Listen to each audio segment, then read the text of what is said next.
Hi, welcome to Civil Engineering 305.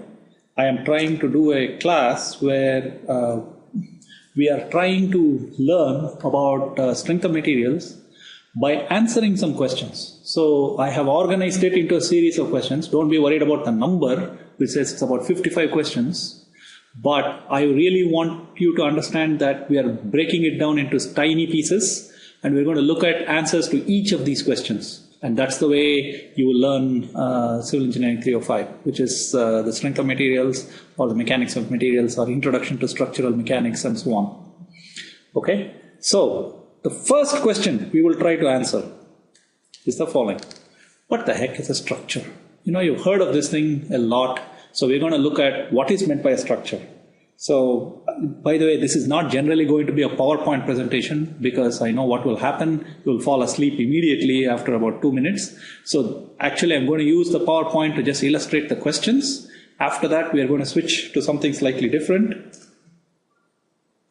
We are going to do a written version. So, our first question, which is, what is meant by a structure? So, if you imagine a structure, I want you to think about a picture frame.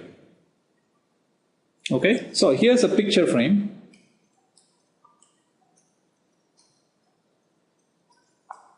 So here's the frame for a picture. And I want you to imagine, what does it do? Well, you know what it does, right? It holds a picture and puts it in place. This is typically what structures do. The core element of a structure is a rigid or stiff, typically stiff body that holds other bodies in place.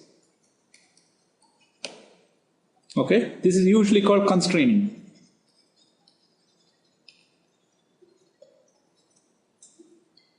Okay, that's what a structure does. In the process, it will protect these bodies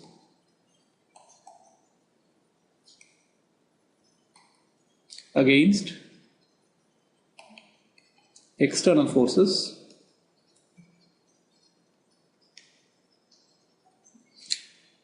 and prevent damage to them. So this is what it does. So it protects these bodies against external forces and prevent them from moving around. Okay? The way it does that is by, roughly speaking, it will channel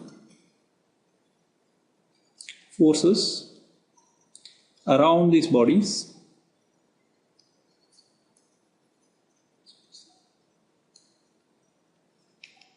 and transmits them forces to the ground.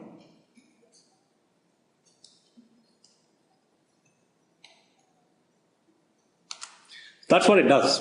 It will channel these forces around these bodies, and how we do it and how we design it and how we make sure it works properly is what this class is about. But that's what a structure does. So think of a structure. You can think of it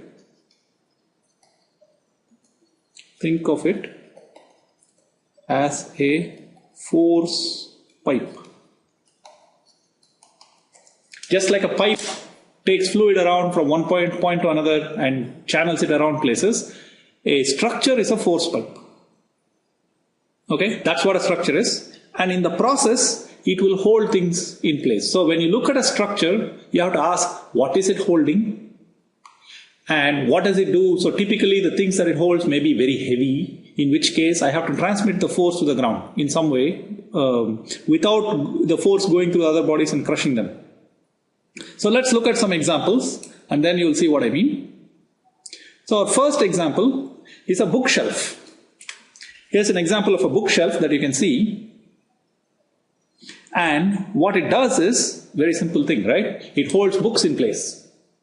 In this particular case, it's anchored to the wall. So what will happen is the bookshelf, here is the body that it needs to hold in place. Here is what is called the frame of the bookshelf, which then transmits the weight of these books to the wall. And it protects them from damage, because if I put something on it, it won't crush the book. Okay. Of course, there are some whimsical bookshelves. I'll just show you what I mean by that. Here's a bookshelf which does exactly the same thing. This is the main part of it. Can you see that bar? That's the main part. And if you know computer programming language, it's an example of trying to mess around with you. There are brackets, there are square brackets, there are curly brackets, all kinds of things. And it holds things in place. Okay, this is a classic example. And here, the objects that are being constrained are these guys. Those are the objects that are being constrained, and those are the cause of the forces on this bookshelf, and this bookshelf has to take it. Okay? So now let's look at a different example. So this is a very familiar one to you. This is a car. Okay? Now what does a car frame do? Can you see this frame here? So it holds the wheels in place, it holds the chair, it holds all of these things, everything in place. At the same time, it protects the occupants. Right? That's a very fundamental aspect of how frames work. So car frame, actually, what I want you to notice is that in all of these cases, the frames seem to be made of bars, like long rods type of thing. And you will see that this is a common thing. We don't use solid blocks of steel to hold it, because first of all, solid blocks of steel are very heavy. Second thing is they're useless.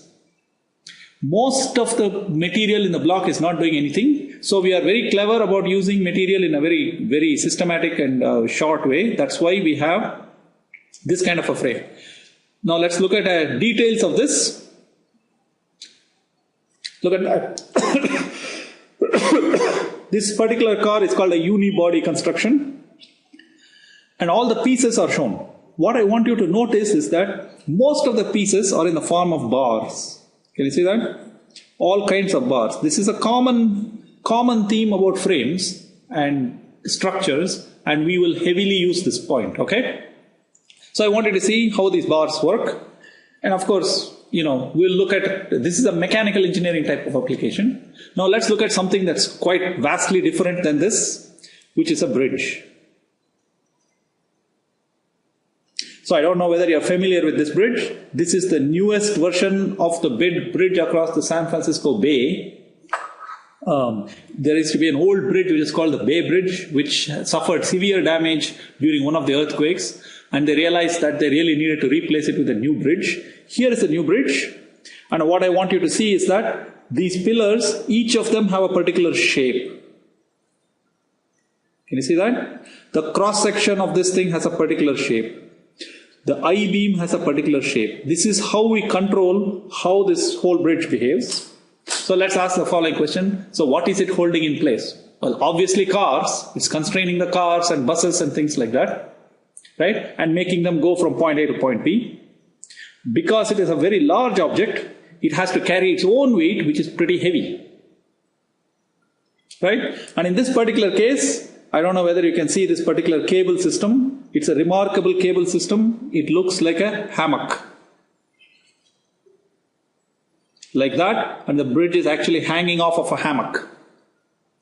Okay, this is the latest, greatest design in bridges, and it literally looks like a hammock, so it allows the bridge to sway and prevent damage. Okay, in this case, it has to make sure that cars are able to go through even if there are violent earthquakes and other things. So that's how it works. The next one is a biological example. And you can see a T-Rex. The skeleton of the T-Rex is its frame. This is what holds all the other pieces together. And I don't know whether you can see, but there is a long beam-like thing in the middle. Notice its legs are solid bent beams. Its rib cage is solid bent beams. You can see that there are pieces here. Only the skull is not in the form of a beam, and that's an entirely different thing. Okay? But I want you to understand that the next to it, of course, is a dog or a dog skeleton. Again, it forms a frame, and you can see there is the main beam, and here are the subsidiary beams which are allowing the load to go to the ground, and it protects the soft organs that are inside and holds them in place. Okay, so this is another example of what we mean by a frame. The last one, of course, I'm deliberately showing you some whimsical bicycles. And a bicycle is something that you're very familiar with, and it's obvious to you where the frame is, right? That's the bicycle frame, there you go. This particular one is made in a particular way. What I want you to notice is that in these cases, I want you to see how this frame looks. Okay, most frames are built out of bars which are arranged in the form of triangles or arches. And we will see why those two shapes are very good. But I want you to understand that those are a very key idea behind this. And that's what they are doing. So you saw how this thing works, right? There you go. There's the frame, there's the wheel, and so on. And there's the handlebar. All of them are part of the frame. They help you hold things. In this case, the frame holds the wheels in place. The wheels themselves are frames because they hold other objects like spokes and other things. So there's like a hierarchy of frames. I want you to understand that. And the bottom line is that if you're going to hold something in place, you have to make sure that the forces that are required to hold them, the frame can withstand them. That's actually a very key idea. Okay, these are not the only things. Oil tankers, pipelines. So up to now we have seen things that hold solid objects. But an oil tanker holds oil, which is a liquid object, and the body of the oil tanker is also a frame. In this case, it's constraining a liquid. A gas tanker, same way. A pipeline, all of them are constraining or holding something in place. Okay, so I want you to realize that all of them do the same function. You look around, you want to hold a body in place, you have to build something that's semi-rigid, stiff, so that they are able to hold, and you have to build them strong enough so that they work. Thank you.